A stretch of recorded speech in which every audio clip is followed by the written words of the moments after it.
And welcome to Kopernik Observatory and Science Center, everyone. I see it is a full house, which is awesome. It's great to have you all up here tonight. I'm going to flip one of these lights off here so that you can see the screen a little better. Oh, wrong one. There we go. So my name is Jeremy Cartie. I am an educator up here at Kopernik. I've been coined Kopernik's Livestream Astronomer, so perhaps you've seen some of our YouTube content in the past. And I'll show you our YouTube channel in just a moment. But for now, this is our website, and this is a great place to go to learn all about Kopernik, all of our upcoming programs. So if I scroll down a bit here, we actually just updated our title image there. That was, I believe, an image taken by drones over Broome, and a beautiful, very recent image of Kopernik in the fall. As well, we got our science park in there finally too. So the science park is a fantastic resource. It's open every day, even when the main facility isn't open. You can still park in the parking lot and enjoy the science park out there. Ideally in the daytime, but it is there. Some people are on it at night. Tonight's program is on the Orionid Meteor Shower. This is going to be a relatively short presentation compared to what we usually do on our Friday nights because we want to get you out there because it's clear skies. So we do have a meteor shower tonight, and there is a clear-only event for it again tomorrow if the skies cooperate.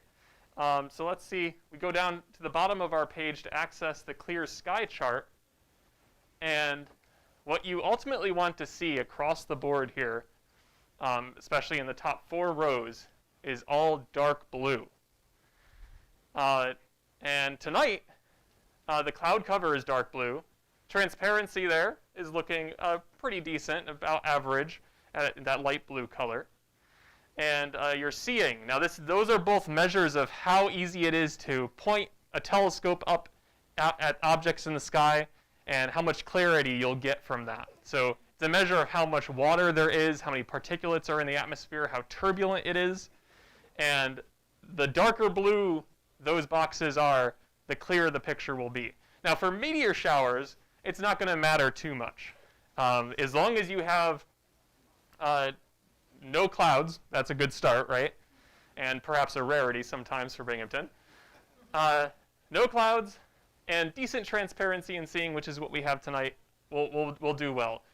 The poor levels of transparency in seeing, that's really related to telescopes. And with a meteor shower event, while I definitely want you to go look through our telescopes tonight, that's not how you watch a meteor shower. And we can talk more about that.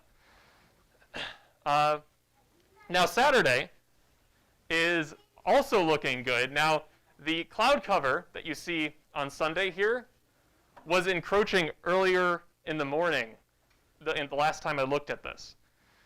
So around 1 or 2 a.m., you had cloud cover, and I was worried it was going to go back further into Saturday. But thankfully, it's moving away. So our hope is, now wait for the official announcement tomorrow night, or tomorrow morning, but we'll run an observing event for the Orionids one last time tomorrow. So there's another opportunity if you want to tell your friends that didn't get the chance to come up tonight. Let them know that we'll most likely be open. Just double check our website tomorrow morning. All right. Let's go back a bit here. I do want to mention next week we have a very exciting program coming up called Hocus Focus. Let's scroll down. There it is. So this is the second Hocus Focus. Last year was the inaugural event, and we had a lot of fun, so we're running it again. And it's a haunting night at the observatory. You'll have the opportunity to come through and tour each of our classrooms, explore what Kopernik has to offer. You'll do some spooky activities. It's ultimately aimed at grades K through 5. And there are registrations, there are tickets you order online. So keep that in mind too. We just opened up extra tickets because we sold out, or were nearly sold out, and that happened pretty quickly. So we found a way to add a little bit of a buffer there. And there are still some open sessions, especially 8 to 9 o'clock has a lot of openings, but you'll find some in the 7 to 8 and 6 to 7. For that event, you'll arrive right at the top of the hour and start with a little introduction, and then you'll go explore the rest of the building and the telescopes. Hopefully we have clear skies that night too.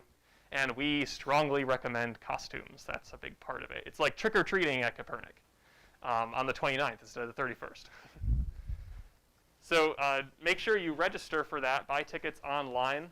That is all accessible through this area of the website. You can also go to our Facebook page to learn more about it there as well. All right, so that's Hocus Focus. We have a slew of upcoming Friday night programs for the remainder of the fall, all the way leading up to November, I think it's 25th, and that is going to be Black Holes on Black Friday. Always a fun one. So look out for that. The public programs are accessible on this point in the webpage. And we'll refresh this for the winter season as well as the spring season. So look out for that too. So there we are with the Orionids. We have What's in a Name next week from Zoe Lerner-Pontario. She's delivered many programs to us here at Kopernik. She was here for AstroFest at the end of September. She's from the Cornell SPIF laboratory. That's the Space Planetary Imaging Facility that handles a lot of the operations of space telescopes. So look out for that next week, and then there's Hocus Focus. And it just keeps on going. Dinosaur artifacts is one I'm very excited about. So look out for those. All right, last part of our little introduction here is the YouTube channel. And if I refresh this page, you'll find that we are streaming this program out right now, our program on the Orionid Meteor Shower. So not only will they be watching the presentation online, just like you are here in person. Hello, everyone, to the live stream. I haven't said hello yet. But they'll also be enjoying the meteor shower from our sensitive cameras here at Kopernik. We'll use an all-sky camera to capture the entire sky at once, and they'll be able to hunt for meteors just like you will in person here. So it's kind of a neat way to bring more people into a nice observing dark sky site like Kopernik. And there's all of those Friday night programs will be streamed. So if you can't come up to Kopernik, not only will it be streamed and you can watch live, but you can also watch the recording afterwards. And we call these our FNLs, or Friday Night Live Streams. Tonight we have an NSL, which is Night Sky Live. And we also we sort of react to NASA events. So we did that recently. We scrolled down to our uploads. We'll find, there it was. This last one here is KRXN, which stands for Kopernik Reactions. And we watched the footage come down from the NASA's DART mission. That DART is an acronym for Double Asteroid Redirection Test. I'm not going to go too much more into it because it's part of the presentation tonight, but that is a big current event that happened. And speaking of the dinosaurs, it definitely made them a bit jealous, I'm sure, if they have that capacity, or if they were still alive. All right, so that's the YouTube channel. Subscribe and stay tuned for upcoming programs there. Great way to interact with us. We like to interact with the live chat, which we will do at the end of the program tonight for a Q&A session. Okay.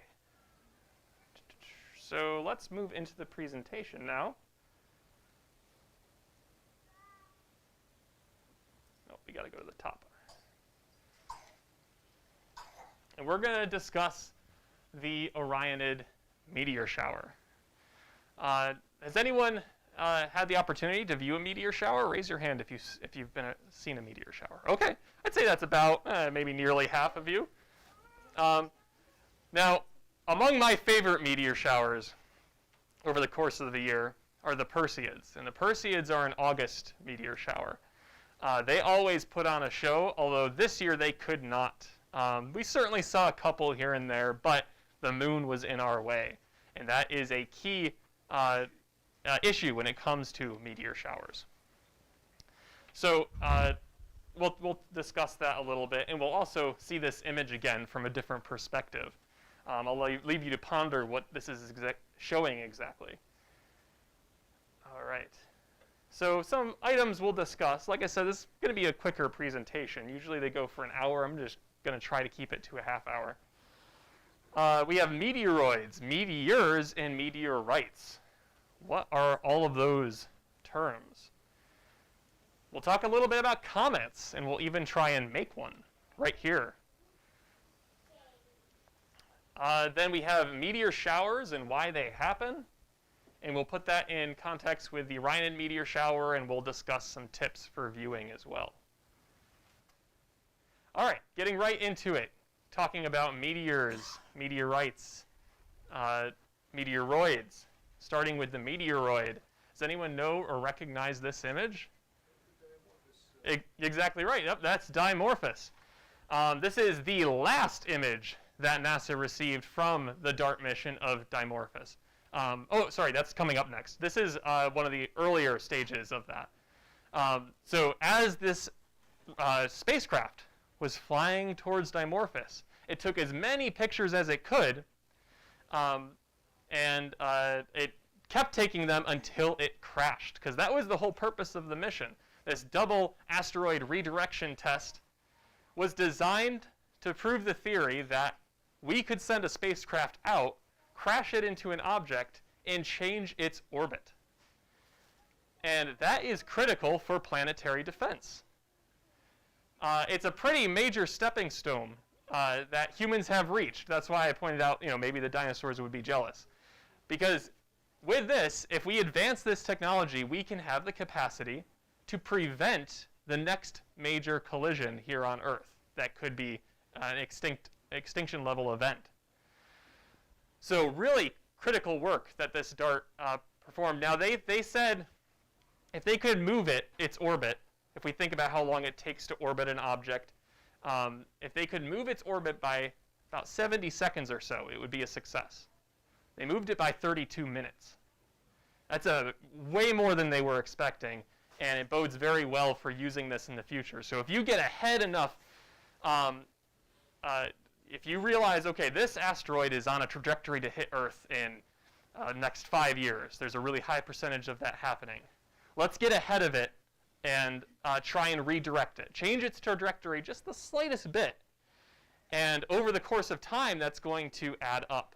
So it will, hopefully you'll change it just enough that it will just miss Earth. And that is really the goal with these. So that's asteroid Dimorphos. This is also asteroid Dimorphos. This is the last image that was taken by the DART mission. The last full image. It did send a very sliver of the top section of the frame as its last batch of data, but it couldn't continue sending the rest of it because at that point it had crashed. This is a fairly close-up image of the asteroid, and this is what's known as a rubble pile asteroid. Do you see how it's made up of chunks of rock and little granules and pebbles? That's what's called a rubble pile. It's basically all these little small chunks of rock that, due to gravity, they start collecting. But that's really all it is. It's not very solid throughout. It's a very, it's an amalgam of material collected from little bits over time. What's the scale here? How large are the boulders? I did a little bit of research on that, and I couldn't find a good figure. So unfortunately, I did attempt to find that for you, but I'll have to do a little more research on it. This is what the material that asteroid collapsed into. And there are some really cool images taken from space telescopes and from the I can't remember the exact name. Oh, I think it was Licia cube. That was the smaller satellite that was attached to DART until it was ready to impact. And that took some pictures of the collision event. And you could see it just spread out. When DART impacted, it just spread out like a star of material. And that's because a lot of this is very loose stuff. So this is what asteroids are made up of. And it's made up of rock. There'll be some ice in there. There'll be a lot of iron, metallic iron as well. And I realize it's going to take some time for it to be passed around the room. So I'm going to start that now. Because we do have an example of a chunk of asteroid. So this is the next phase. We talked about meteoroids. Meteors are when the rock hits the atmosphere and it starts to burn up. And you actually can see that evidence in the sky. That's what we'll be on the hunt for tonight. And I'll have some images of that coming up. This is the last stage. This is the meteorite. And the meteorite is the rock you find on Earth, if it makes it to the Earth. Now, sometimes it won't. It'll just burn up, especially if it's just a little small pebble. But the larger rocks, like this one, well, this is a fragment of the larger rock that hit in Arizona, at a meteor crater in Arizona. This is what you'd find on Earth. And it's very metallic. You'll find that there's enough iron content in here. Maybe I'll let this travel around with it if I can find it. Let's see, where'd it go? Did someone steal my magnet? Oh no. Well, it looks like my magnet has gone missing, but I do promise it is magnetic. Oh well. Well, it is a magnetic rock. You can test it. And you'll even see, from up here, you'll see some of that metallic sheen. As people have held onto this rock, it's rubbed away some of that surface material. And maybe you can find a little bit of evidence of rust as well. Because it is iron, it will rust. And it's pretty dense, because it's a lot of metal. There's nickel in here as well. So at this point, we'll pass this around the room. And the last person, if you could, just bring it back up to the front once you're through. We'll start here. So that is, again, a fragment of the meteor that hit in Arizona. All right, so you have your meteoroids. Now, meteoroids, when they're floating out in space, those are really about the size of a pebble. The asteroids are anything bigger than that. So meteoroids are going to make up most of what we see in the sky tonight. Any meteors that come through, those are going to be pebble-sized objects. And those are called, when they go into our atmosphere, meteors. And this is the meteorite. So lots to keep track of there, and a little bit of difference between asteroid and meteorite. But more or less, it's going to be made up of the same thing.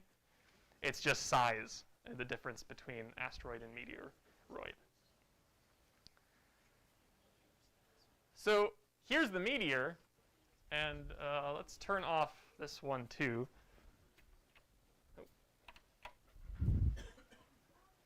So you can see that a little better. This was an image taken at Kopernik of the eastern sky.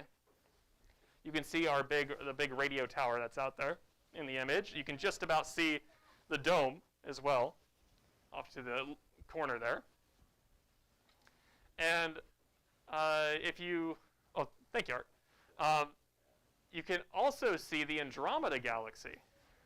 Let me point that out. Maybe you see it already. Will my mouse work? Apparently my mouse isn't going to show. Well, I can point it out on here. And just above the Andromeda galaxy is a meteor captured on a camera. And you can see it has a green color to it at the tail end of it. Do you see that green? That's why this is called a magnesium meteor. So depending on what the meteor is made up of, as it hits the atmosphere, it will glow a different color as those materials vaporize. and they'll also ionize from, it's like a firework. Fireworks are different colors, right? And we get those different colors from the metals that we burn upon them launching up into the sky and exploding. Same thing with a meteor. You can get those different colors depending on what elements are inside them. So more often than not, you'll get very dull yellow, almost white meteors, and that is going to be more of a sign of iron. Your orange will be your sodium. Your reds will be your nitrogen and oxygen. But greens can be pretty common too. Your greens and blues, and that's going to be the magnesium. Iron's going to be the most prevalent, and that'll be yellow and a white color, very dull yellow. All right, but they really do just look like these quick streaks across the sky. I think a camera, this is a long exposure taken of the sky over the course of about, I'd say, 20 seconds. And in that 20 seconds, there was this quick streak of a meteor. And it definitely only, one of that size at least, was probably only a second or two visible in the sky, and then it was gone. But the camera captured it, and it captured it in a streak. And that's more or less how you'll see it to your eye, unless it's a fairly large one. So there's your magnesium meteor. Now, that is an example of what we call just a regular meteor. Just a quick streak in the sky, and it's gone. Now, here's a different perspective of that title slide I showed you. This is an example of that all-sky camera view that we were talking about before, that the live stream will enjoy later. It's showing you a 180-degree field of view of the sky. Now, what I mean by that is from here to here is 90 degrees. It's a 90-degree arc across the sky. And then here's the rest of the 90 degrees. So it's a hemisphere. You're capturing a hemisphere across the sky. And this is a fireball. Possibly it was verging on a bolide. Those are two new terms. So you have meteors that are these quick streaks across the sky. The next step is a fireball. And fireballs, you get a fireball when it's brighter than the planet Venus in the sky. So if it's brighter than the planet Venus, and you don't always have that to compare, but you can even compare it to Jupiter, which is fairly bright too. And if it's brighter than Jupiter, you're verging on a fireball. And Jupiter will be out there tonight. So and we'll point that out to you during our star show. But this is verging on fireball to bolide. So, okay, bolide's the next step beyond fireball. What is a bolide? Bolides are when the meteor explodes. And there was definitely some evidence of this, because I actually had the opportunity to see this in the sky. This is at Cherry Springs State Park. Great place to go if you are interested in astronomy, which I imagine most of us are here tonight. It's a very dark sky area, far darker than even here at Kopernik. I was amazed how much better the sky can get. And while we have a really nice sky here that's just accessible, 15 minutes from Vestal,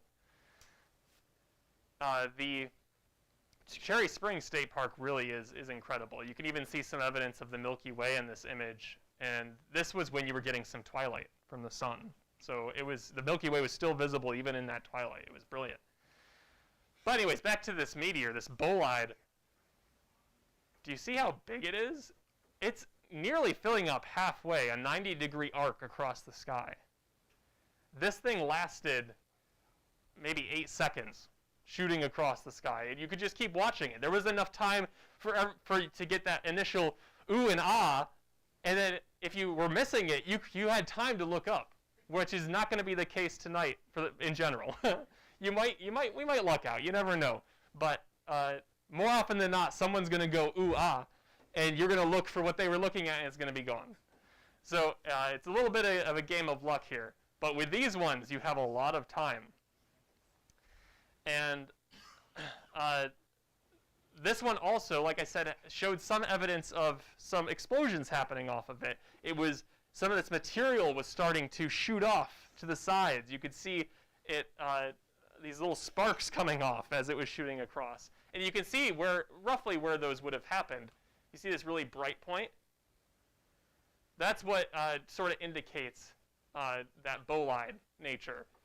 You're getting that really bright flare-up, and that's where it was losing that material. It definitely wasn't a full explosion. That's why I say it's like a fireball bolide, because it did not just boom across the sky at a certain point. Yeah, really tremendous meteor that we were lucky to capture. All right. Now there's I started passing that around already, but what's going around the room, and make sure you get the chance to check it out, is the meteorite. And I forgot to mention, that is perhaps the oldest rock you will ever hold. That's something that formed and has not changed much since the start of our solar system about 4.5 billion years ago. So it's very raw rock, whereas a lot of the Earth rocks you pick up have been changed. They're sedimentary, they're igneous, they're metamorphic, right? And those are all examples of changes to the geology here on Earth. So a lot of our rocks are fairly new compared to what you can find floating out in space as asteroids and meteoroids. So those are meteorites, the rocks you'll find at the surface of the Earth. All right, and actually one more I'll show you from this box, and we can pass this one around too. This is perhaps an example, not the purest example, of a meteor wrong, but there's also meteor wrongs. And those are things that might look like meteors at a glance, but they're not. And this is an example of one. This is what we call a tektite. Now they are related to meteors and meteorites. They're caused by the impacts on a planet. And we can find them at those impact sites. So I'll show it to the live stream here. And I'll pass this one around. Do you see how it sort of carries a teardrop shape?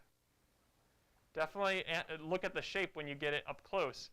And look at some of this glassy texture up towards the top, too. This is effectively obsidian, more or less. You'll find obsidian around volcanoes, right? And that's, in some ways, it's almost like taking that material that's coming out of the volcano, that lava, right? And it cools down really nicely, and you get this glassy texture to it. This was once melted rock, but not from a volcano. It was from the meteor impact. So tektite kind of looks like a meteor with all those little crater-like features on it, but it's caused by a meteor. It's still Earth rock, just melted Earth rock and then solidified. An igneous rock. All right, so that'll get passed around as well. Actually, we can do this one a little quicker. I do have another one of those that we can pass on this side of the room. Here's another tektite.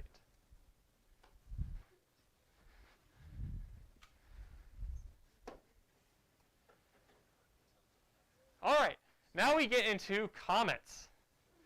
We're trying to define all these things you can find floating out there beyond the planets that we know, and even the dwarf planets. So comets can be very large. They can be even larger than asteroids.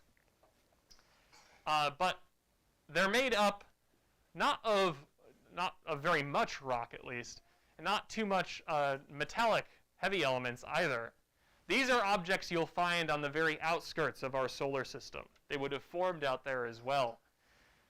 And once you get further away from the sun, you end up finding lighter and lighter materials. A lot of the rocky materials we'll find really close in the inner solar system.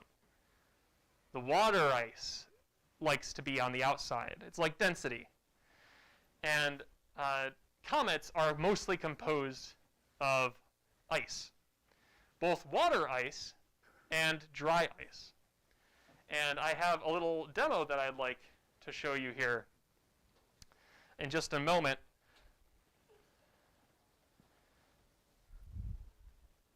here is an example of a comet.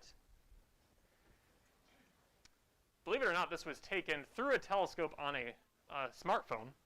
So I always like to make that point that the device you have on you can take some pretty nice astrophotos nowadays, especially with the night mode that's on a lot of Android and iOS smartphones.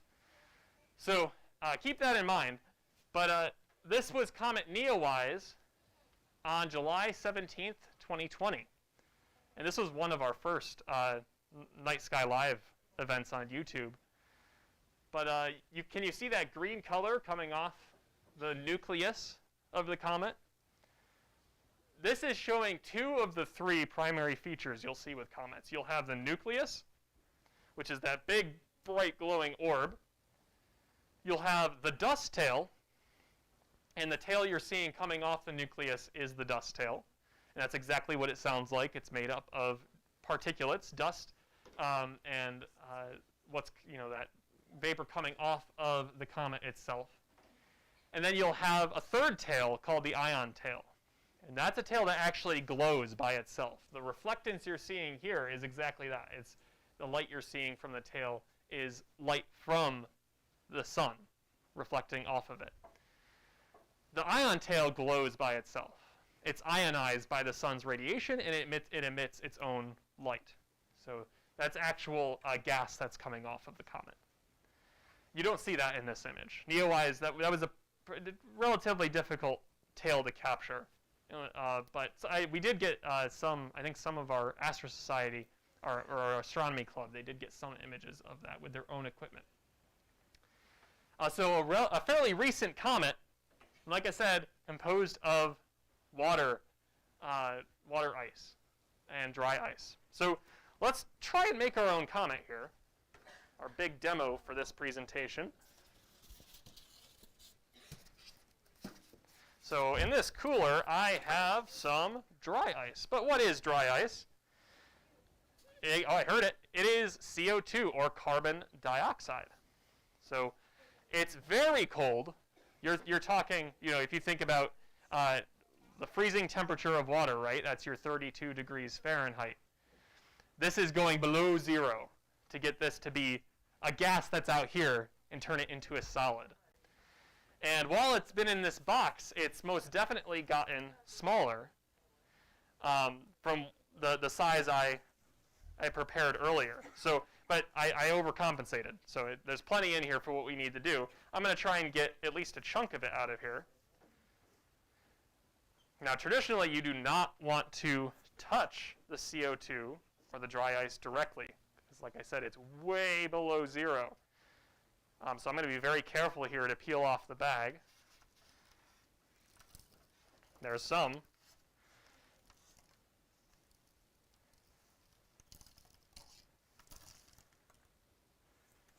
There we go. It's already taking on a comet-like shape, I'd say. But this isn't all that's in a comet.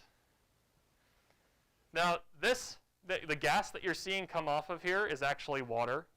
It's not just carbon dioxide turning into a gas. It's evidence for that. This is currently just going right from a solid to a gas. It's skipping that liquid phase. And I'll show it to the live stream here too. But the air, the carbon dioxide coming off of this is so cold around the rim that these are almost like clouds of water that you're seeing here. It's taking that water and cooling it down. So I'll definitely come around the room once this is fully made, but let's get started on that first. So I got to get my mixing bowl here. How does this look on the camera, Sasha? Can they kind of see it? Okay. Right where, okay. Yep. All right.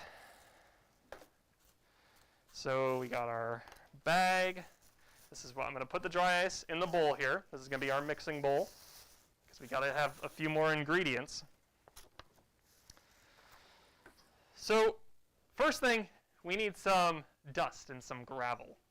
And I have some right here. Some sand, some gravel.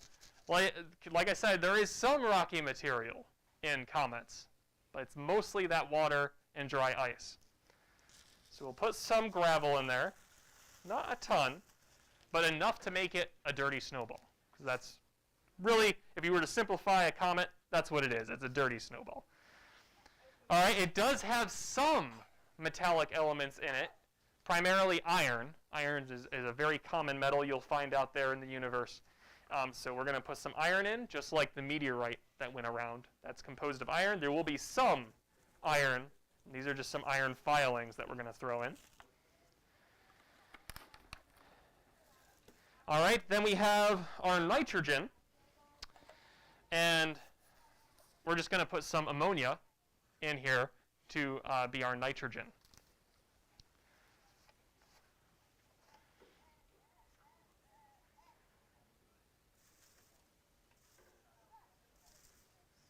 Okay, there's our ammonia. And, oh yeah, we'll do some hydrocarbons. Now sometimes we use corn syrup for this, but we'll use a sugar. Now, that's not to say that comets, if you were to go up to one and taste one, it would be sweet. That's not necessarily the point we're making.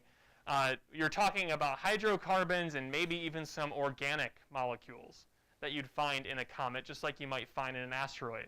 And they have detected these substances on both asteroids and comets, and they are a sign that those materials came to Earth in the early stages of the solar system as these impacts happened, especially during that era of heavy bombardment.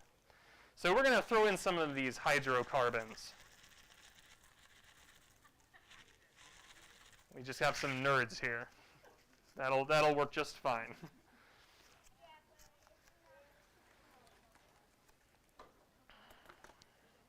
And we're going to put some water in as well, because it's not just dry ice. Currently, that's all that's in here. We got to put some water ice in too. And this will freeze right to the comet.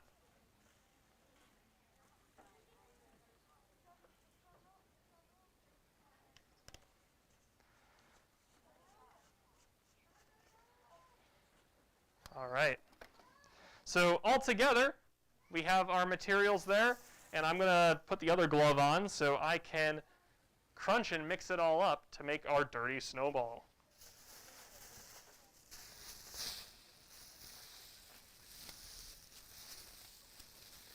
And you're starting to see how those tails form, right? As the energy of the sun hits the comet as it comes into the inner solar system, it'll start to evaporate some. It will, the sun's radiation will push against the comet and actually push material off of it. That's where you're getting that dust tail. Those gases from the ion tail are coming off from evaporation as well. And I think we're almost there. It feels pretty dense at this point, pretty compressed.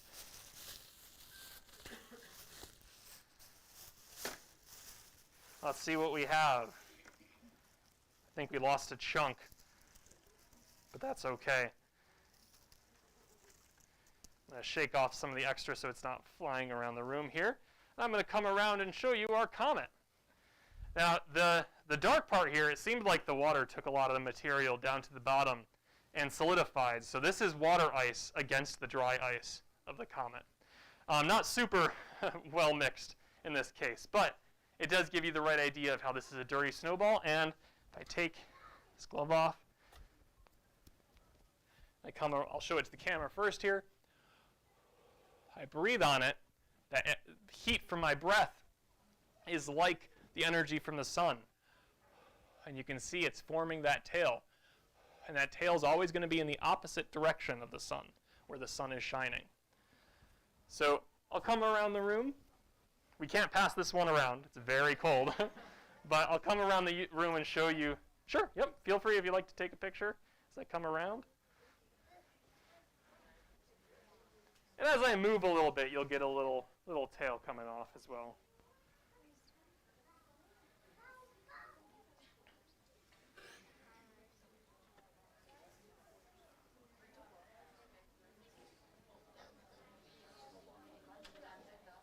Our dirty snowball.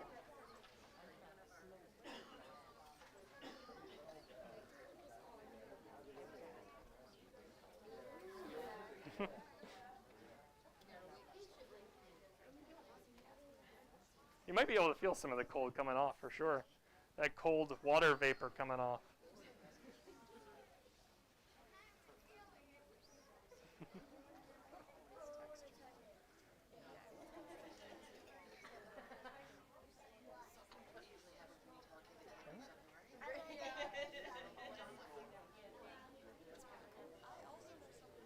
It's a big group here tonight. It takes some time. I'm glad I started that meteorite early. Oh,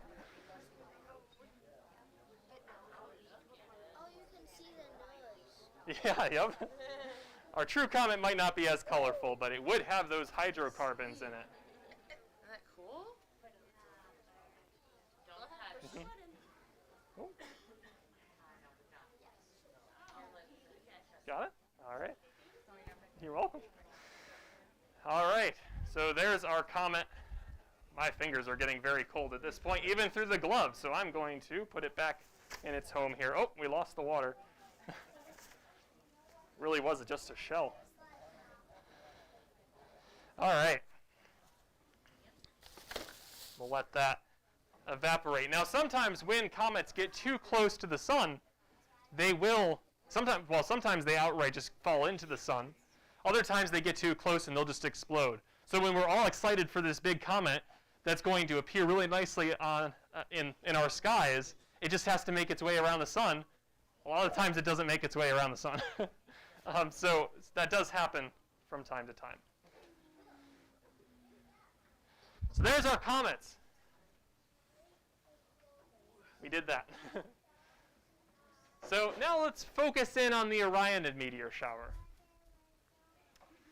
First thing,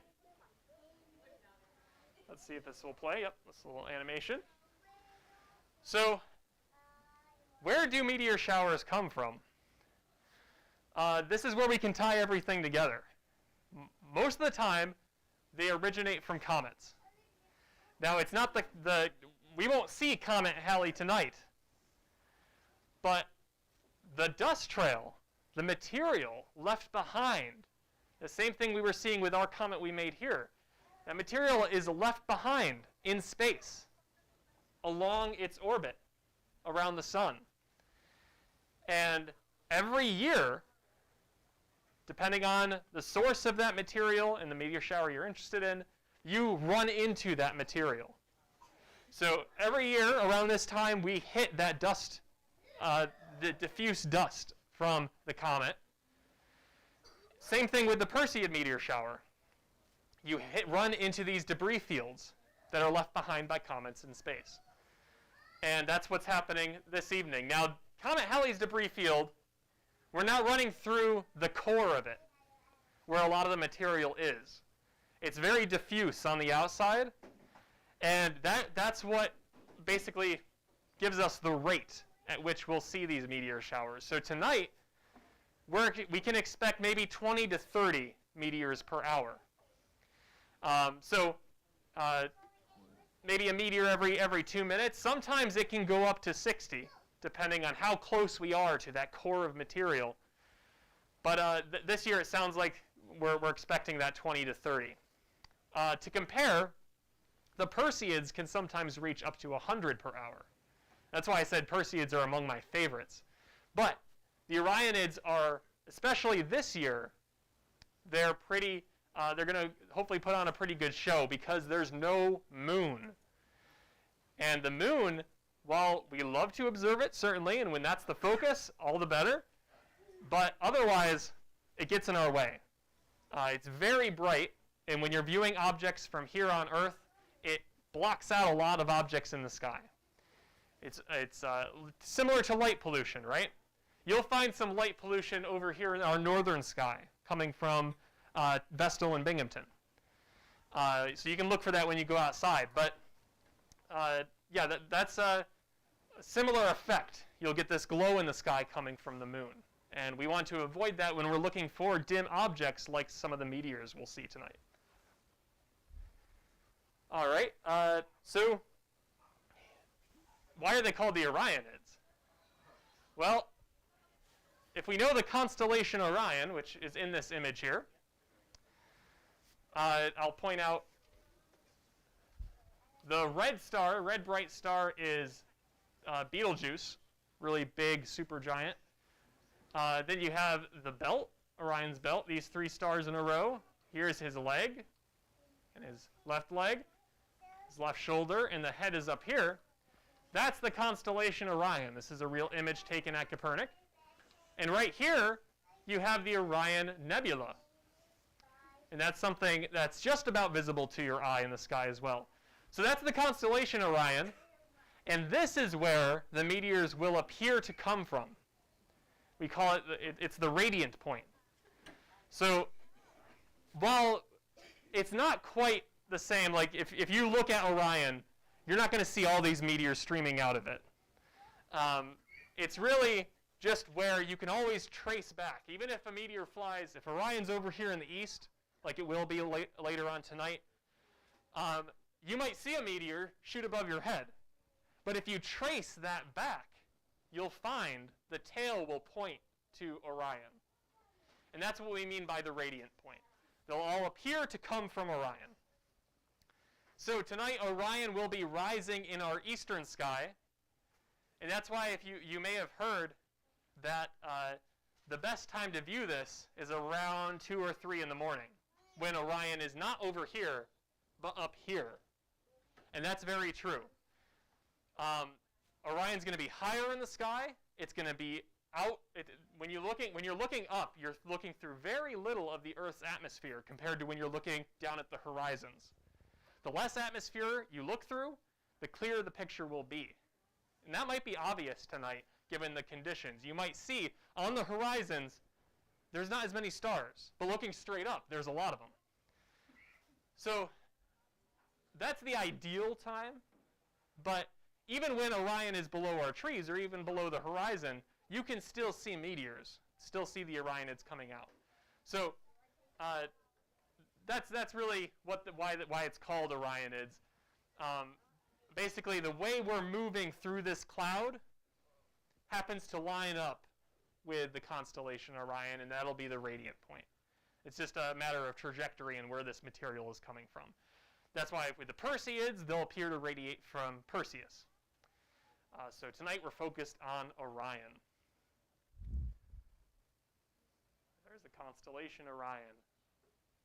Now that does wrap up my overall discussion for the meteors. A couple more tips here when you're looking. Most of the meteors we'll see tonight are going to be these dim streaks. You might even think your brain's playing tricks on you, especially when you see your first meteor or you've seen a meteor in the past. You know what to look for, and sometimes your brain may make you think you saw something you didn't. And that's the trick, trying to identify, okay, was that a meteor? We also have to be on the lookout for satellites. If you see just a moving star across the sky, that's a satellite. No blinking lights, just a moving star, that's a satellite. Planes will have, your colored lights, your colored blinking lights, and they'll be moving at a steady pace as well. Meteors are going to be these quick streaks across the sky. Sometimes you'll get the fireball that lasts a few seconds and brightens up, but most of the time there'll be these quick lines shooting across the sky, and that's what you're on the hunt for. All right, at this point, I don't want to keep you if you're ready to go out observing. If you have questions, I am happy to take those as well. So if anyone wants to go out outside to start observing, feel free. Otherwise, I'm happy to take questions. Do we have any questions on the live chat? Okay.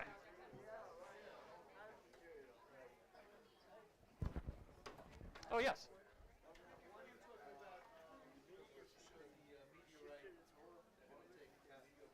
Mm-hmm.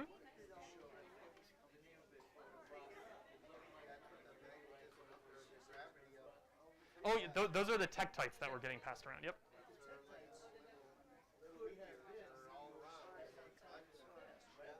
So yeah, the trouble is that Earth's surface rocks are very young. Almost all of them are, except minus meteors that fall to Earth, almost all of the surface geology of the Earth is really young. Maybe you might find something a billion years old, but usually you're talking millions of I years. guess my question was, how can you, definitively tell the difference between the tektite and the meteorite? How do you know the tektite was not once a meteorite? Oh, so you mean like if it melted from impact? Yeah. That could be a possibility. So the difference could really be age then, in other words. The difference between tektite and meteorite? Yeah, it's definitely age. That's what they measure. If you want to get a definitive estimate, you go through some carbon dating, radioactive dating in general is the main way. Yep. Sure. Yep. So what are the ones that seem to just like drop? Like this morning when I was driving home from work, Mhm. it looked like there's one that just like dropped out of the sky like a big teardrop. Oh, interesting. I mean, that could be just one that's along the horizon. Yeah, there's like, You can. it's like a long streak that just Yeah. dropped down. Yep. Most likely that's just a horizon hugger, and it just was directed downwards. So it's going to look like it's really falling to Earth when it just really went behind the horizon. That's my thinking. It might not have been what it was, but that's my best estimate. Yeah. So I saw that this morning. I was like caught like out of my corner of my eye when I'm driving. I'm like, Yeah, those can be kind of rare. Another rare one is when they are directly pointed at you. So if you're, a couple hundred miles south, you'll see it as a streak across the sky. But if it's pointed at you here, you're just going to see it as a bright point of light, and then it's just going to go away. No, especially if it's a big one, for sure. Yep. So that's another point. Someone I can't remember her name, but someone was hit by a meteor, crashed. Yeah. Yep. It does happen. It's very rare, but it does happen. Yes. Yes. Will you be live streaming tomorrow evening as well? I haven't confirmed it. I would like to though. We'll announce that for sure tomorrow morning. Yep. Yes. First frame that you showed here Mhm. was the explosion of This one here, right? yeah, back Oh, the very first one that let's see. Dart. Oh, the DART mission? Yeah. This one or this one? No, well, either one. Okay. Yep.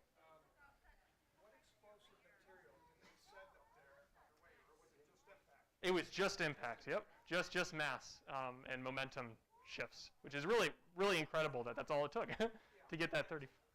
Just to see everything blowing up so fine.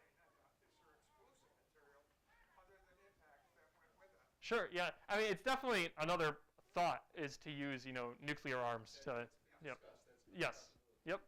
And you could do the same thing. Not only would you take some material with that, but you'd also be shifting the orbit with a lot more energy behind it. So that's a thought as well. Yep. Will it be enough gravity on the remaining object to pull all that back together that blew off? So it didn't take a tremendous amount off. What it did take off was very diffuse material, kind of like what you see from a comet or the comet's tail. Even if some of that material did fall back to it, it's not going to change what we already did. That stuff is already taken into account in that general area of Dimorphos. So yeah, that won't be an issue. Gravity at Dimorphos to pull it back or not? There might be. The other issue here is that this is a binary set of asteroids. There's Didymus nearby too, which maybe it's bigger. Yep. So it's possible there's been some material sharing from this. Maybe some parts of DART are on both Dimorphos and Didymus. We don't know that for sure, but it's a chance.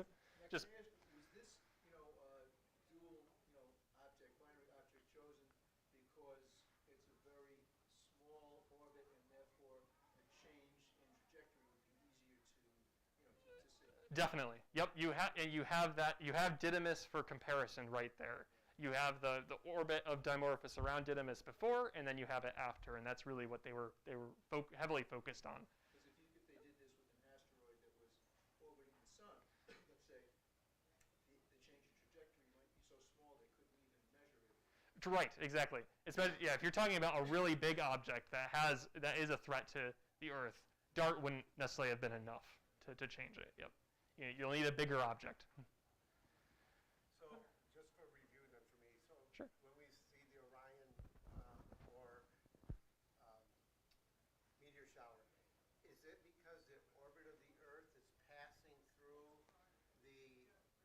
where the comet had gone through before?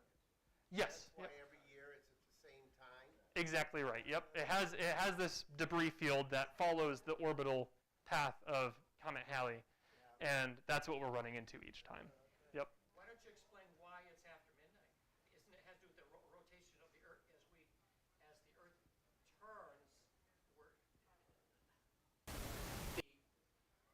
What's directly above us, the zenith, then moves, and we would then become directly in the cloud instead of come from the horizon. Yeah. I mean, there's certainly like the perspective is important on that as well. Yeah. Yeah. Exactly. So how you're running into that cloud, and it just so happens that all aligns with Orion in the sky. Right. Yep. That's where the dust cloud is, more or less. All right. Oh, there is a question on the live stream. All right. As of now, should we look to the east? Was the question on the stream. Generally, I would say yes, especially if it's clear in that area of your sky. If it's light polluted, you might want to look higher up. My general rule is that look for the clearest patch of sky you have, especially if there's clouds. And if you can, look towards Orion, especially as it gets higher in the sky. Great question. East. Yep. East is basically right here. Yep. Thanks. Thank you very much. Sure. Yep.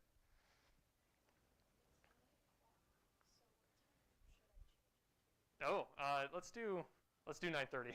Yeah. So are we still on?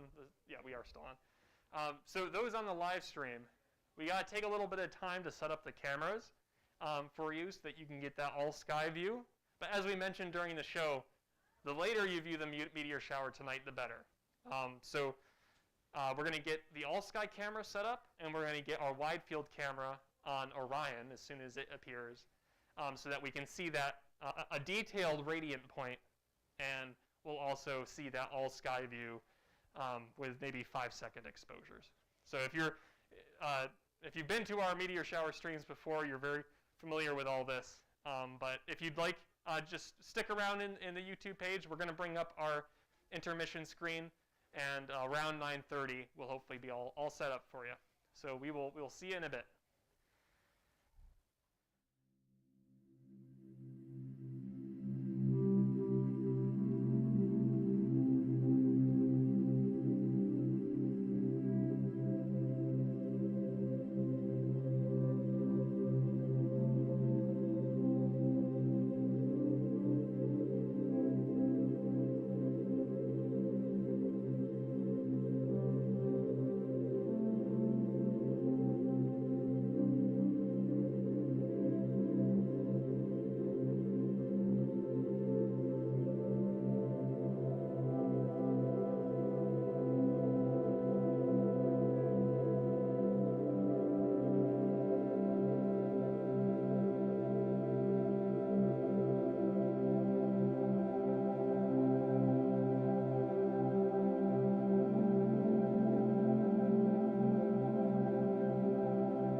All right. Looks like my audio is good. Good evening, everyone. A little bit later than I thought it might be, but it has been a really great night up at Kopernik on site tonight. Lots of excitement. There was a full house for the presentation, and it's just been busy out at the scopes. So I thank you so much for sticking with us as we do sort of a hybrid event between in-person and virtual. And I want to take a moment, too, to thank our volunteers tonight. We had interns up here, Ben, Mariah, and Sasha. They did a terrific job helping manage there. And we also have some KAS members, a Kopernik Astronomical Society, Mark and Art and Dave. So I just really want to take a moment to thank them because tonight, wouldn't have happened, and I'm not sure we would have gotten this stream going. They're out there handling that aspect now, so that I can speak with you for a little while at least.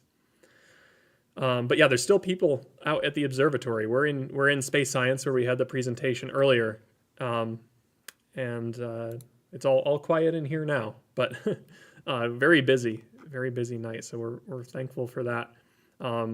I haven't had the chance to speak with anyone if they saw meteors. I saw one myself, and I saw one even in the camera below me.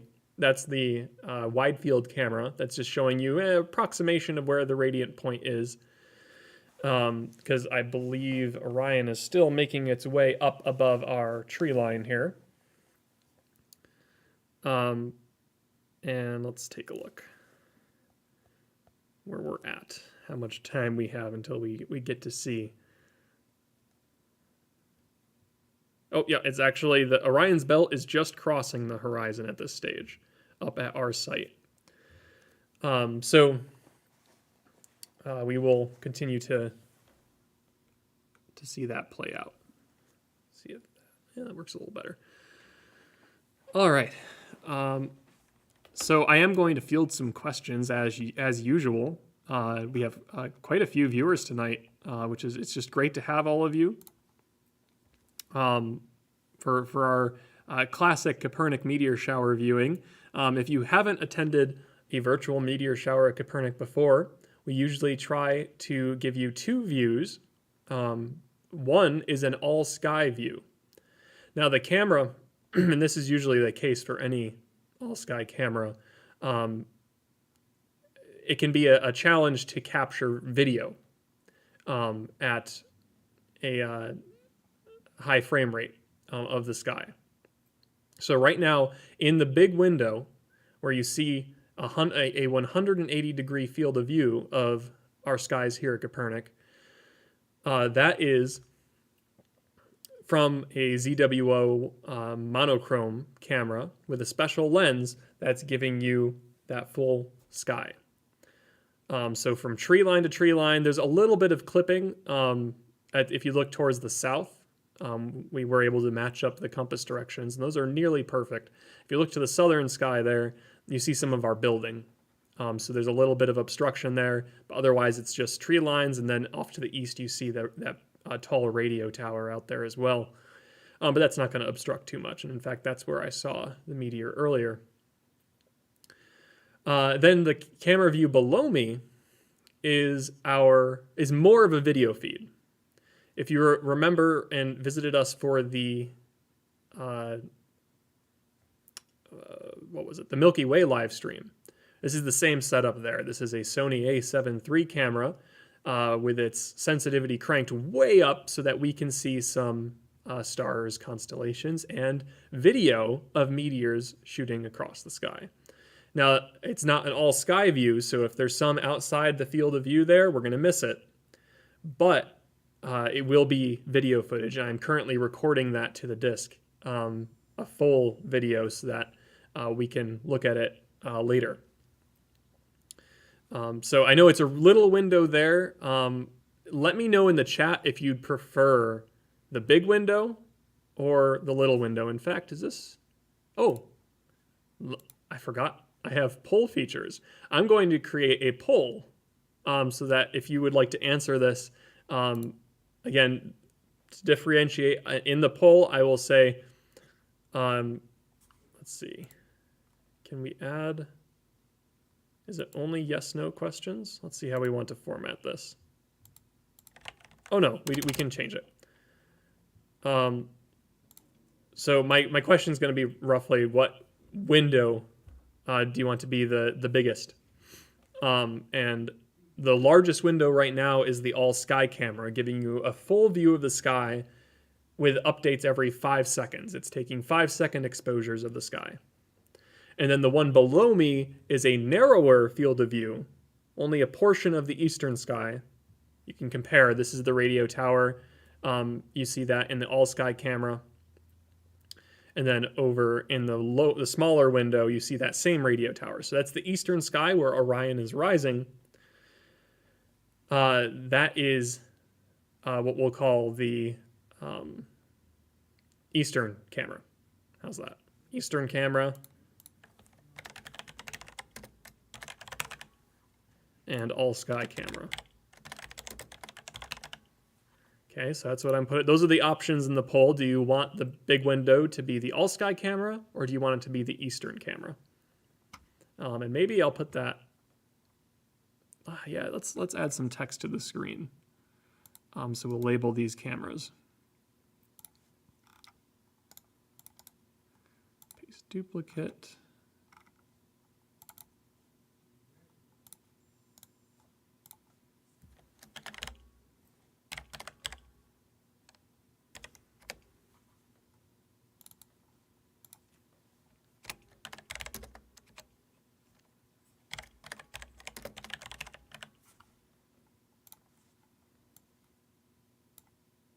I'll just make this some little mini text here. It'll just come through on your end.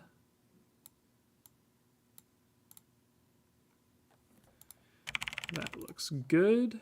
And we will copy this and paste that.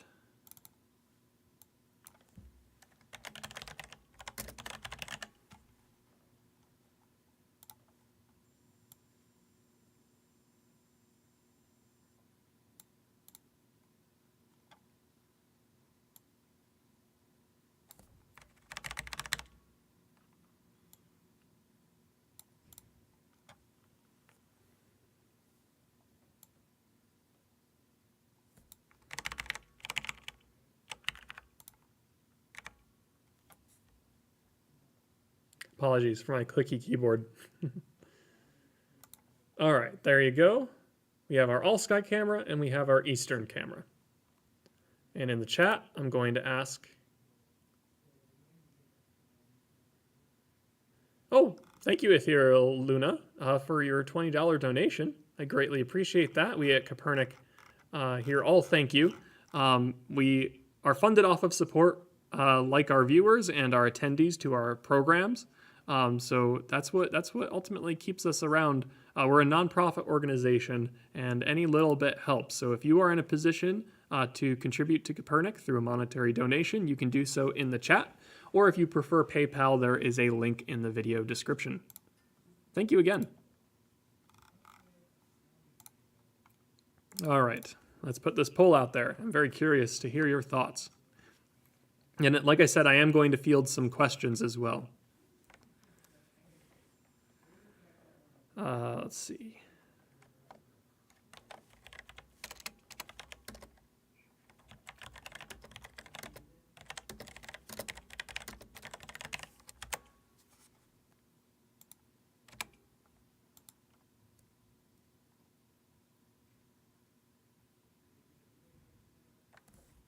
All right, polls going out. The question is, which camera view do you like better?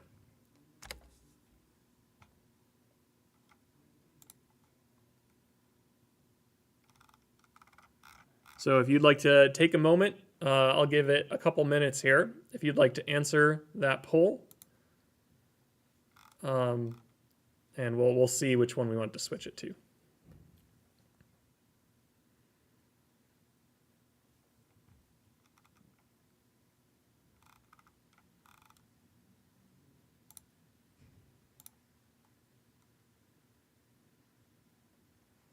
thank you, Maria Hunter, for your donation. Again, I greatly appreciate any contribution you can make to Kopernik, be it through the donation link in the chat, the PayPal link, or just liking the video and subscribing to the channel if you're new. We have a really great community, very engaged community that asks fantastic questions and keeps the conversation going as we observe the night sky together.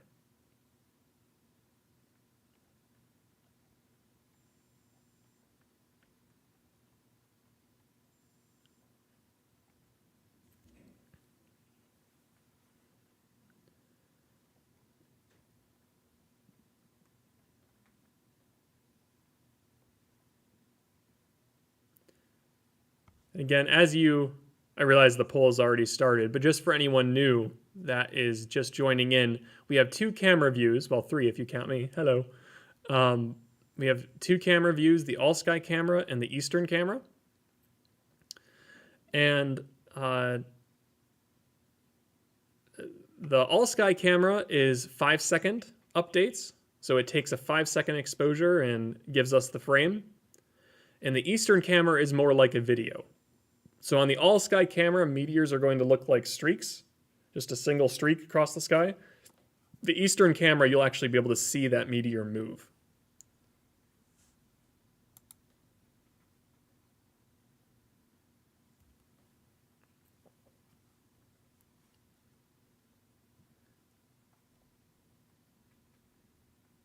I think the poll is normalizing here. We have 56 votes in, 57 now.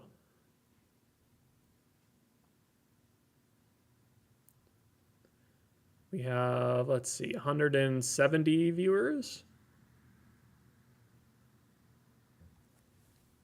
Maybe I'll wait. 100 seems like a reasonable number. If we can get to, let's see if we can get to 100 votes, and that's where we'll end the poll. So if you haven't voted in the poll yet for which camera view you prefer, go ahead and do so now.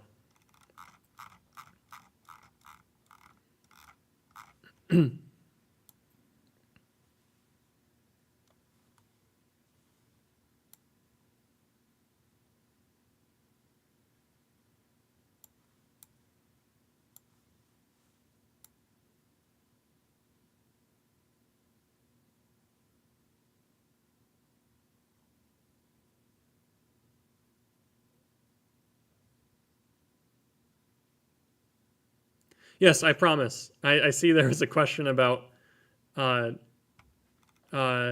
Danny here. The fantastic questions get answered. I do like that sort of cheeky comment. Yes. Why don't we? We're still climbing up in those votes, so why don't we see what questions are out there?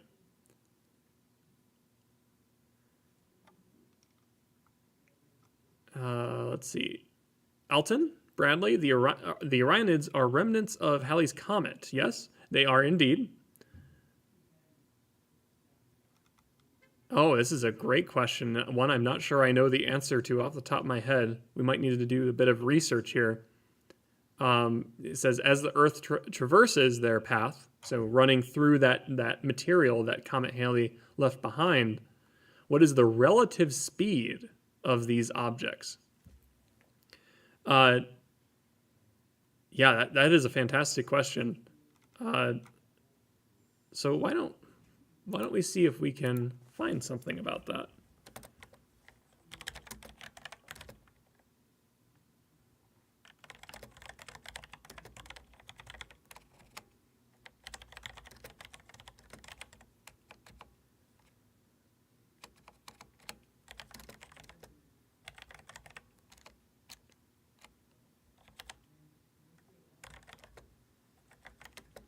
Now, granted, you could do this research yourself too, but I'm curious about it, and that's what I think make the best questions. You came up with a very interesting one. So I want to see if I can hunt down the answer here.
And again, if you have questions, definitely put them in the chat. I am in Q&A mode now while we wait for that poll to close up.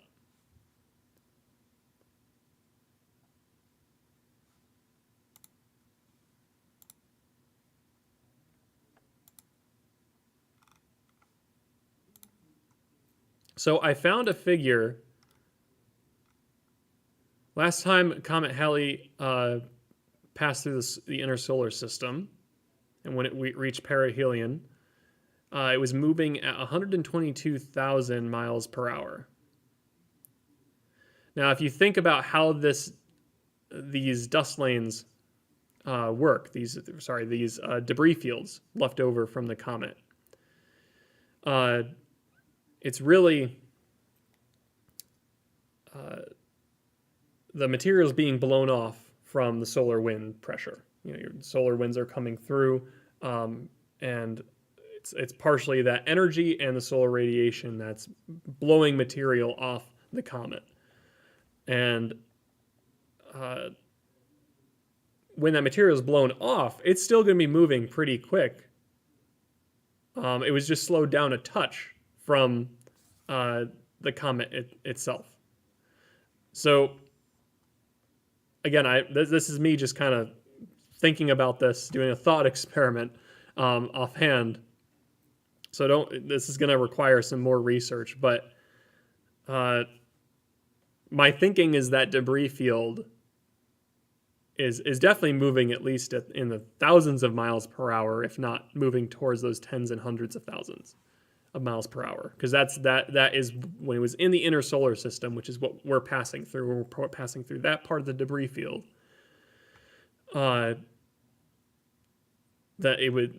Halley was moving at above 100,000 miles per hour. So again, let me know if you find something different too, that another resource, and I think you can even paste that link in the chat if you'd like to. But that's what I've found so far. It is a brilliant question. I wish I could find like the exact figure of how fast that debris field is moving.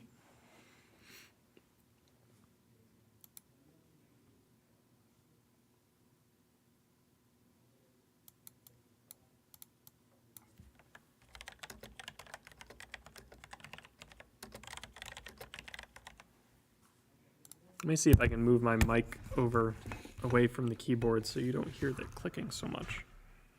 Let's try it over here. Maybe it'll be it's technically a directional microphone, so it should sound a bit better.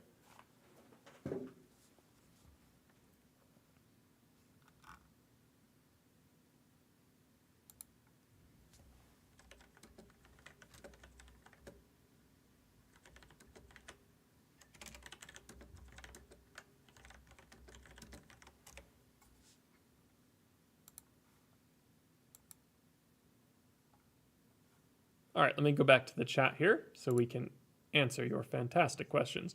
We are at 82 votes on the poll. If you have not voted in the poll yet, we're going to try and honestly, we're at 60%, 60-40 split. That's been about where it's been hanging out for the past several votes. So I think at this stage, we are in good shape. Let's carry on. Ooh, you know what I should add? I just realized what I should add to the... Let's see if I can do it. I gotta remember what it is. Is it in... What is this? Clock.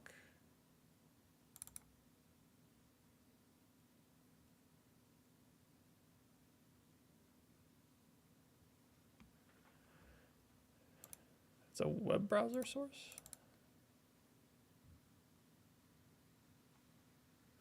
I guess it is. All right, that's fine. Let's go in here and add the clock.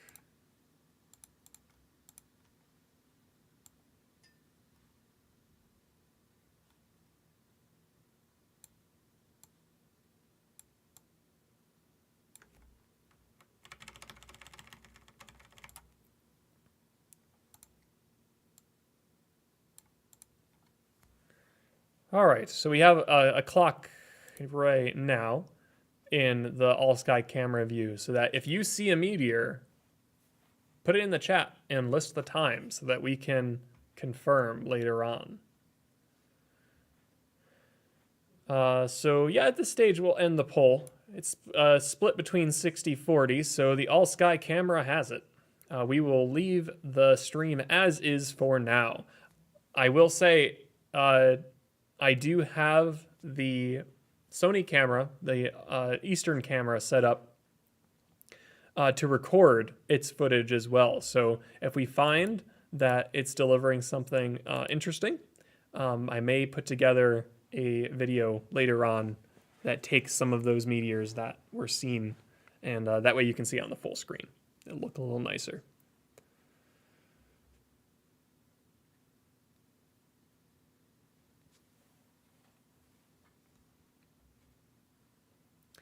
George, you are right. I couldn't agree more. Maybe we should repeat the poll. Like I said, that was very much on the fly. It'll be like, yeah, this isn't truly a fair comparison. I really only stated what the main differences are rather than showed you exactly what the differences are. So should we redo it?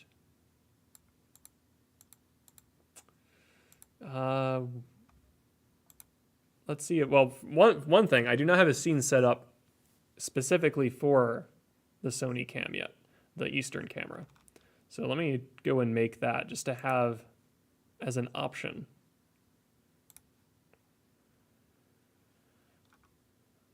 But maybe I should field some. I did promise I would answer more than one question, that's for sure. So let me go through.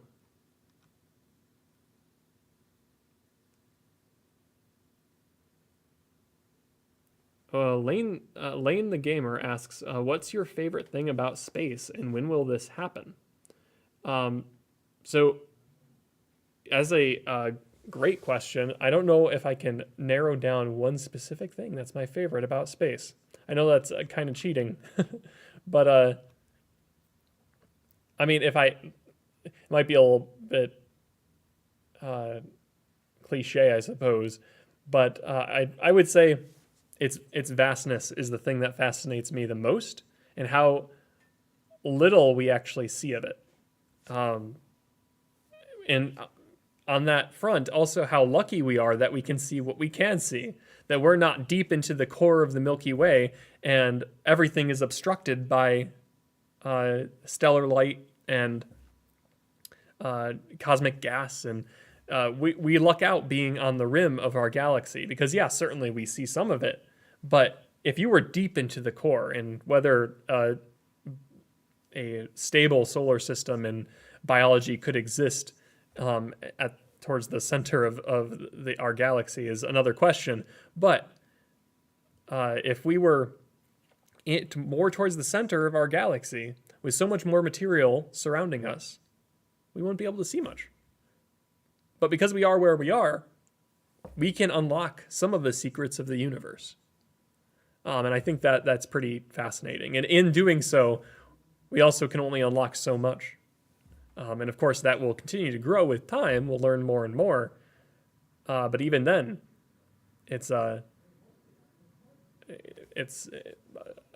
we'll only be able to study so much of the known and unknown universe. It's really fascinating. Great question. I think the other part to your question, there it is. You said when will this happen? The meteor shower. So I haven't had a ton of time besides what I mentioned in the first presentation, like 3 hours ago is when that started. So the meteor shower, this one is maybe about 20 to 30 meteors per hour. And it's not the densest meteor shower. I mean, that usually goes to the Perseids, where you can get near 100 in some cases, 100 meteors per hour. Now, there's also something called a meteor storm, and that's when you move through very dense debris fields. And when you do that, you're seeing a meteor more like every second. It's just a flow of meteors across the sky. And that might be where a big where some miscommunication happens. And when you think meteor shower, I mean, okay, a meteor shower, rain shower, your brain will try naturally to equate those two. But unfortunately, it's not the case. Meteor showers don't deliver as many meteors as meteor storms do. That'll be the case for tonight. We're not expecting a meteor storm with just meteors every second. It'll be more meteor every minute at best. So that's what we're on the hunt for. And what else about that? Oh, as time goes on, as we continue this stream tonight, our chances of seeing meteors do improve a bit because Orion is climbing up in the sky now. It just got above our horizon, and that is the radiant point for the meteor shower. That is where all the meteors related to the Orionids will originate from. And that's the higher that gets in the sky, you have a higher potential to see more, because not only are the meteors shooting out above that constellation Orion, they're going to shoot below it too. It's a radiant point, so everything's emerging from the constellation Orion. So that means some meteors are below our horizon. We can't see them. So if we want to get the best chance of seeing as many meteors as possible, Orion needs to climb higher in the sky. And that's really why you, most of the time, when you're waiting for meteor showers, we're waiting to watch them, it's usually ideally you wait well into the early morning hours, or you set an alarm or what have you. Good, great question.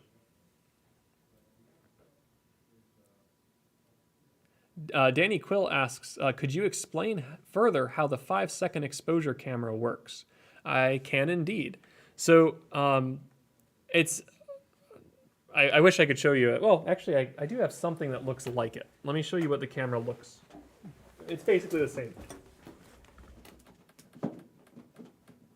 In fact, I have a picture of it on this box here.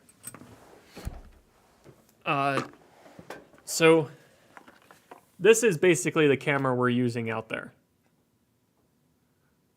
Okay? And more or less, this is what it looks like. It's a ZWO. Here's for those that know ZWO and their cameras. Let's see if I can give you a look at the model number. So this is the one-shot color camera. This is a color camera. You can see the little sensor right in there. Tiny little sensor. And this is what we've used in the past to image the planets. So when we've gone outside on our live streams and hooked this up to the telescope, this is what we use to take pictures of Saturn and Jupiter and Mars. What's out there right now is the larger sensor and monochrome version of this camera. So it's only giving us a black and white feed, which is really all we need. And the reason for that is because it's a better sensor and it's less noisy. So that's why we're using that there. And this is what it looks like. The important feature that's on that camera is this section right here. Do you see how this looks like a lens? That's because it is. It's a CCTV camera lens, or a fisheye lens. And that's giving us the full field of view, the 180-degree field of view in the sky. Okay, so that's some of the mechanics of what's going on here. But what about the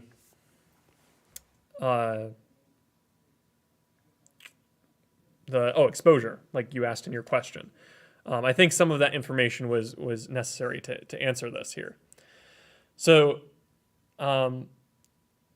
just like a DSLR, or if you've seen one of the a big handheld camera with a detachable lens and all that, that's a DSLR. There's also mirrorless cameras, and these are basically the high-end cameras that you can buy that photographers use, and we use them here as astrophotographers at Kopernik. Those cameras and even your cell phone nowadays are capable of taking long exposures rather than just opening the camera's shutter for a fraction of a second.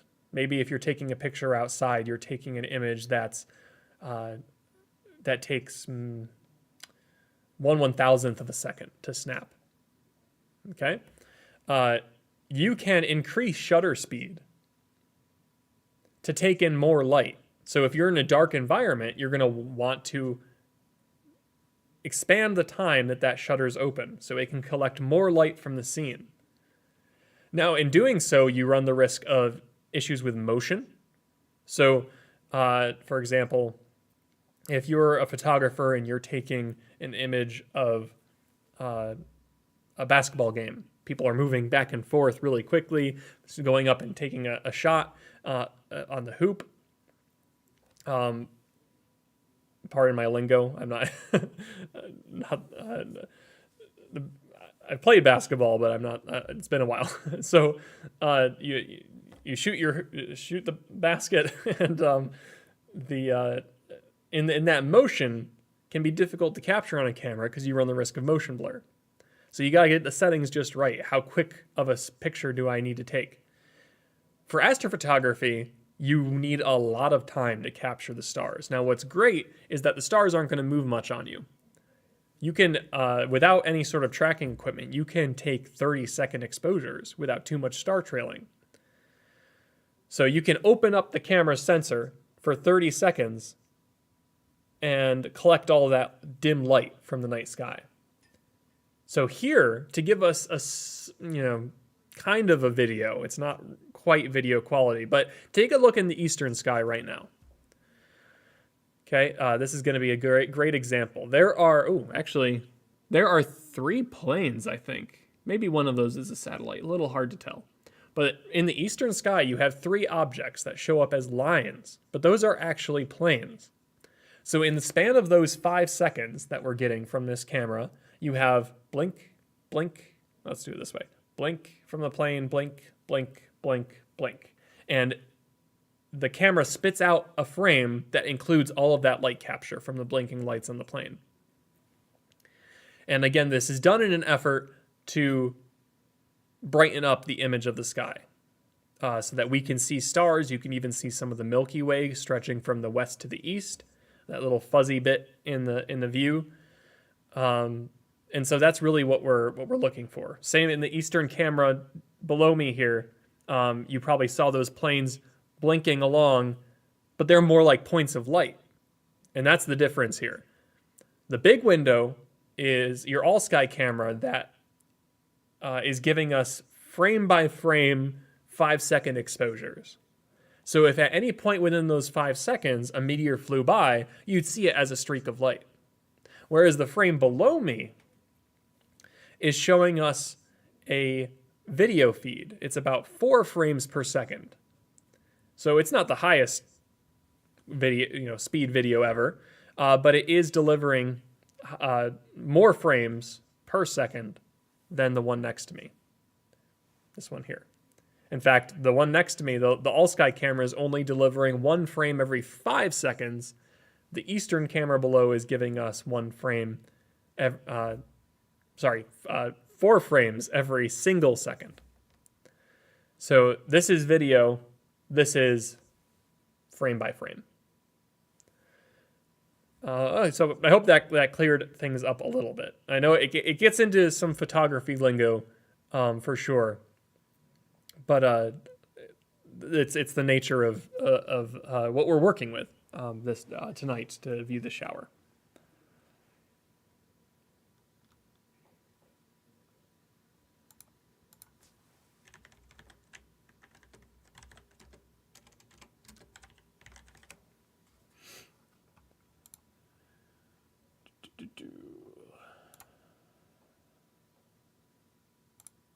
I have a question from, let's see, Woody saying, does Halley reach out as far as the Oort cloud? And again, it's not something I know straight away for you. And it No, it does not. This one, oh, that's actually a pretty small orbit. Halley looks like it orbits within Pluto's orbit, within the orbit of Pluto.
All right, we are back. Sorry about that. Like I said, we just had some public checking out some of the exhibits inside our space science lab here. Although I realized without context, I put in the chat, we have some public in space, which doesn't make a lot of sense if you don't know this room here is called the Space Science Lab. But anyways,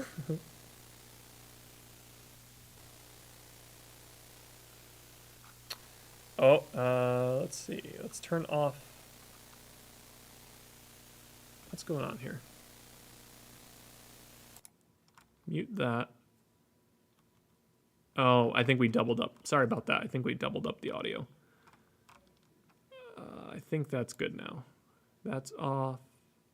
That's off. Yep, should just be my audio now. There we go.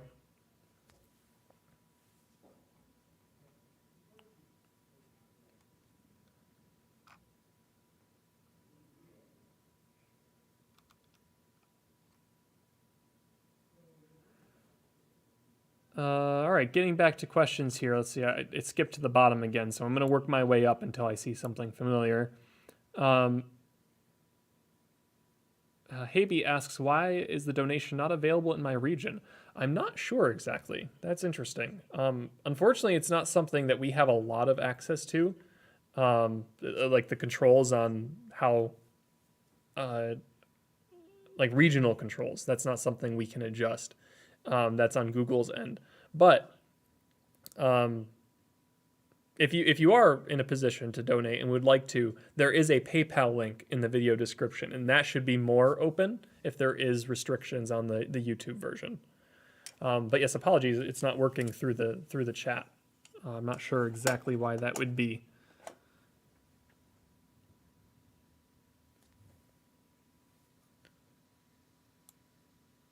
Yeah, it sounds like, I think Simon brought that up, that on TVs especially, that maybe the live chat gets in the way down here. So I think that makes the most sense. I mean, you don't need to see me. It's just a feature just to more or less fill in that black space. So yeah, I hope that works out better for you, for those watching on TVs, and that's good for me to know too. Anything like that can improve your visual experience, because there's so many different platforms you can view YouTube on. Yeah, feel free to reach out and let me know, because yeah, that can be important. I think maybe viewing this on a TV is probably the best way to check it out, because that makes it so this screen above here is way bigger, right? And you can hopefully see a lot more. Right, so let's see what else we have.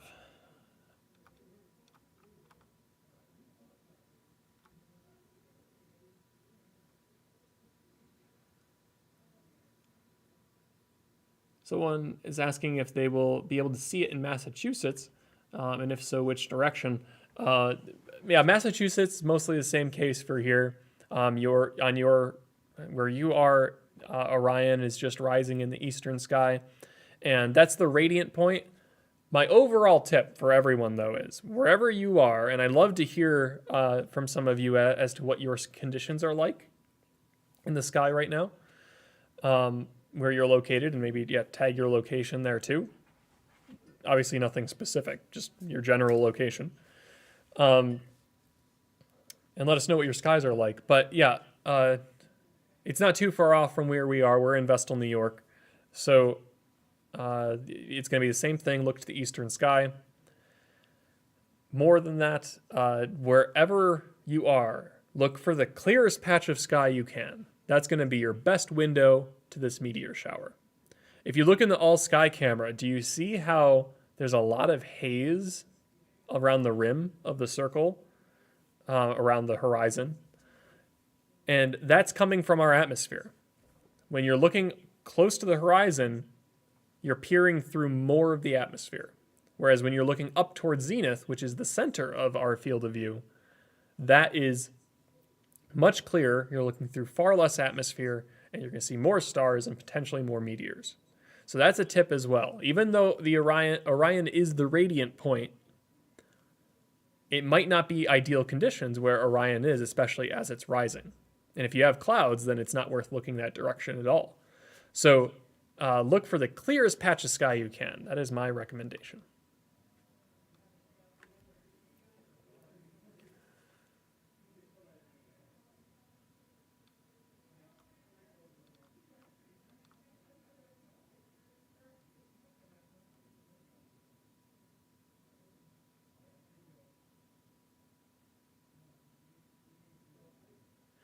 Oh, Danny, I think, has a follow-up here. I like this one. If a UFO was seen making an irregular flight path, would it show up as a squiggly line on the 5-second cam? Exactly right. If we had some UFO with some bright lights on it, swirling around in the sky, yes, exactly what you'd see is this squiggly line. We have a aircraft flying in the eastern sky again. I'm not sure if we've seen any. Oh, and actually, you can see that same airplane just as a point of blinking light there in the camera above me too, just flying over the radio tower. So again, kind of comparing these two cameras, and what we're seeing from them. Okay. What else do we? I'm going to go back and refresh the chat here.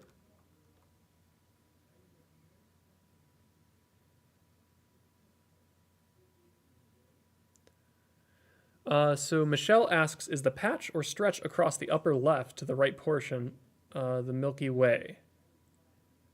In the all-sky camera, the Milky Way, if you look to the western sky there, you'll see this fuzzy, kind of cloudy object stretching towards the east, and it dissipates as you get closer to the eastern sky. That's the Milky Way. We won't be able to see the core tonight. That is below the horizon. It is becoming that time of year.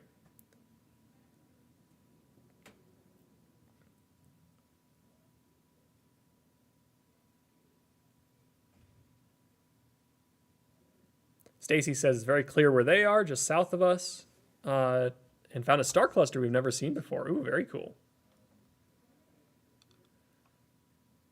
Cheryl says Vestal, clear as a bell. Yep, same thing here. Yep, clear all around. In Massachusetts, yep.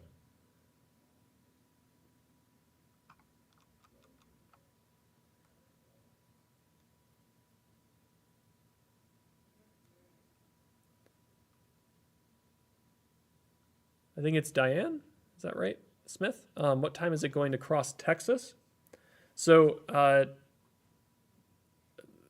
there it's not going to be too... Yeah, it shouldn't be too different. You're just a couple hours behind. So for us, Orion is just rising. There's a little bit of latitude change for sure. But in general, yeah, your Orion will come up for you in a couple hours or so in the eastern sky. So you're just a little bit delayed. Either way, I mean, if it's clear where you are and it's dark where you are, go out and see what you can see. Because even though Orion doesn't have to be above the horizon for you to see the Orionid meteors, it's you'll see more. You have a greater chance of seeing them as the night goes on. But yeah, you don't necessarily need to.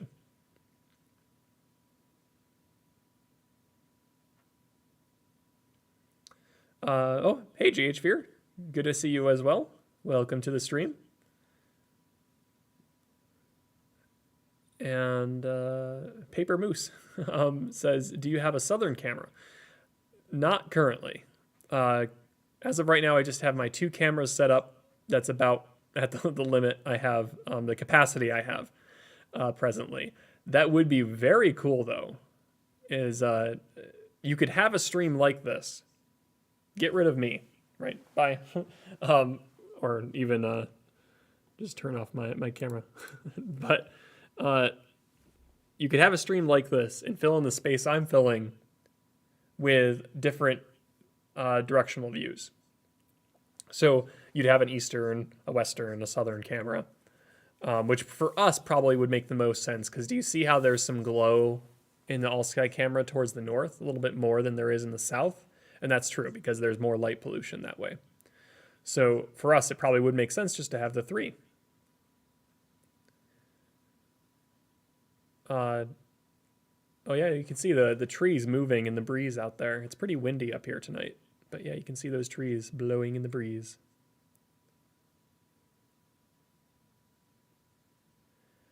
Diane says, so the comet will be able to be seen or just the meteorites? Ah, great question. So yeah, it is just meteors for this shower. Let's double check Halley's.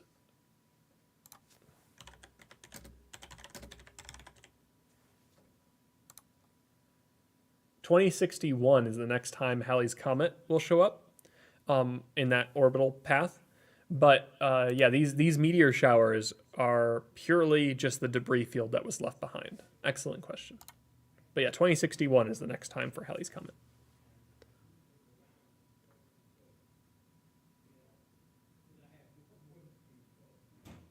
Anybody in here?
are back. There we go. Let's turn the music off here. There we go. Okay, so I'm back here. I got some questions in the chat that I'd like to answer. Danny asks, is there a channel that shows the night sky every night? It would be great to fall asleep to under the stars. I agree. That'd be awesome. And it is a thought I've had for Kopernik here. The trouble is we do not have we don't have a permanent setup for our all sky camera. It is something that I'd like to do somewhere down the line, is to make a permanent weatherproof camera system that we can just tap into whenever we want. Even send out just a regular feed that people can access of our skies, and kind of similar to what you're talking about there. But yeah, offhand, I don't necessarily know of someone who just regularly pushes that out. Now, there is an all-sky camera network that might be worth exploring if you do a Google search on that. There are all-sky cameras out there that constantly stream their data, so that might be worth exploring as well. I don't think it's done over YouTube though. I think it's you go to their website and access it from there.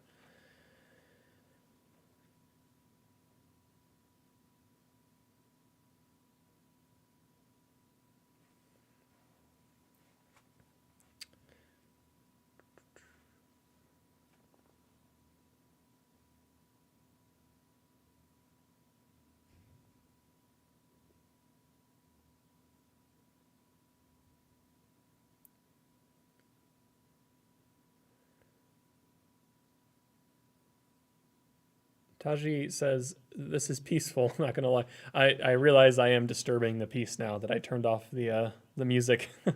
But I do want to take a moment that is part of the stream to answer some questions. But I can return it back to the previous state, where with just the music as well. But I will try to use not my loud voice.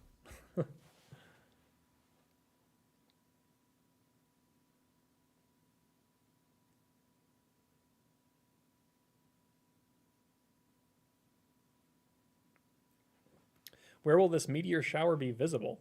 So it's basically whatever clear window of the sky you have. That's the spot you want to look. Technically, the meteors will appear to originate and radiate from the constellation Orion, which for us in Vestal, New York, is rising up in the eastern sky. So let's see, are we seeing it in the wide camera yet?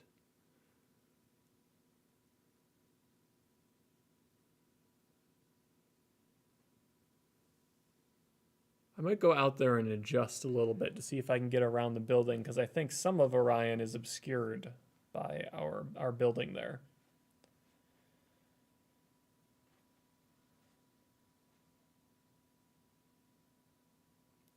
Wilbur asks a good question. I'm in Northern Virginia on top of a big hilltop. Is this as simple as looking up and turning your head a lot? I think that is exactly right. That's the name of the game. You look up and you see what you can see. Look for the clearest patch of sky you can.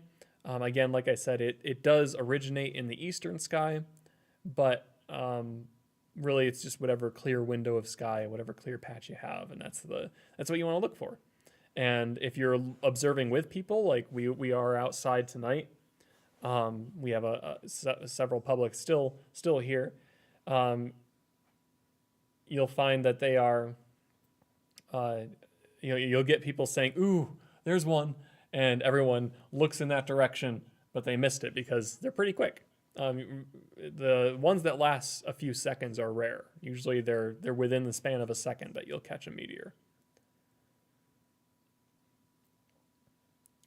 Now, all signs are pointing to a stream tomorrow as well. Now, tonight is technically, actually, I suppose this morning was was really technically the peak, but the conditions will be better tomorrow. So there we go. Yes, the conditions will be better tomorrow. So that's what we're going to want to look out for. And so not only will we be open on site, most likely, again, stay tuned for the official announcement tomorrow morning, but we'll also stream again. And I think it'll be a little bit quicker on going live this time compared to tonight, because we won't have a presentation in addition to the meteor shower coverage. So stay tuned for a live stream link and some announcements there. The skies are clear, so as always, we'd like to be open to make it accessible for viewing. I mean, I'm sure as you've seen in the all sky camera, you've seen or even in the eastern camera above me, you've seen what was I going to say? You've seen like it brighten up. The image is brightened up, and those are actually some headlights from cars. They're coming in and out because people are cycling in and out of Kopernik tonight as some newcomers decide to see what the skies are like and see if they can spot some meteors.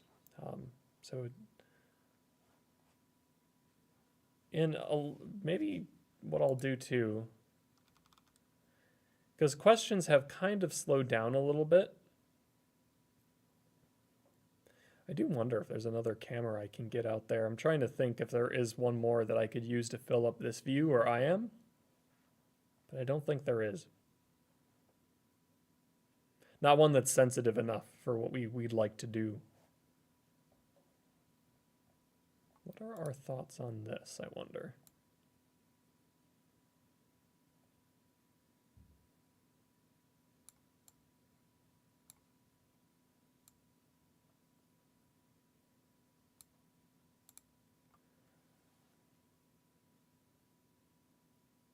Just looks kind of strange.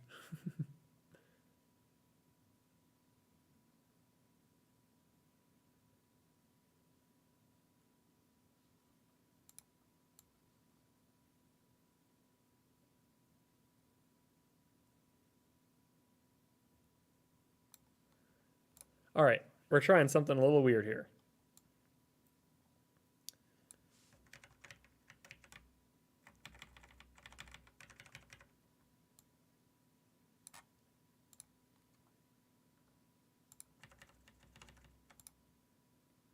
So I just realized too I haven't gone to eat dinner yet, so I should get some food.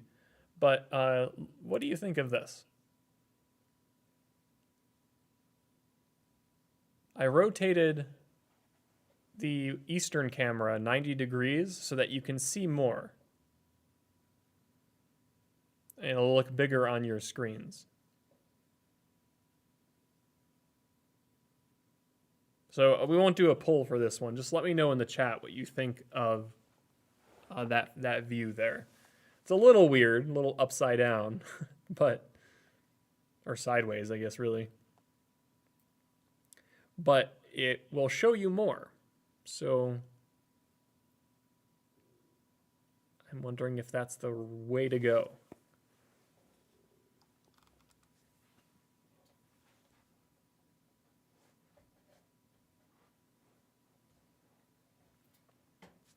Also, I want to take a moment. I realize you can't see me, but I don't think that's as important as seeing as the sky. So I'm still here, but I want to take a moment to thank you for watching. And if you're enjoying the video, please hit the thumbs up button. That will greatly show your support. And there is both a donation link in the chat and in the video description. Video description is PayPal. The chat, it just goes right through YouTube, and 100% of those proceeds go to Kopernik because it is through YouTube giving. And that's designed for nonprofits. I am seeing some great agreement that this is the way to go. So I think this is the way forward. Because I think tonight, especially for these meteor showers, I think maybe less is more. as far as commentary goes. I'm always happy to answer questions, but yeah, it's. I think even bringing the music back is perhaps what we're looking for this evening. I always like to cater to what you're looking for. So let's maybe switch over to that because I'm not getting any last minute questions. Oh, thank you for the donation, Simon. All right, I am going to go eat some dinner, even though it's midnight, but that's all right. I'm only just getting hungry, so I guess that's what matters. And then I'll be back to check on in the chat. I can answer questions through that, but otherwise I think we'll just bring the music back and enjoy what the sky has to offer. I'll try and keep an eye on the Eastern camera too, because I'm sure it's getting close to running out of battery. So I will monitor all of that for you, but otherwise, here's the music, and I'll be back in a bit.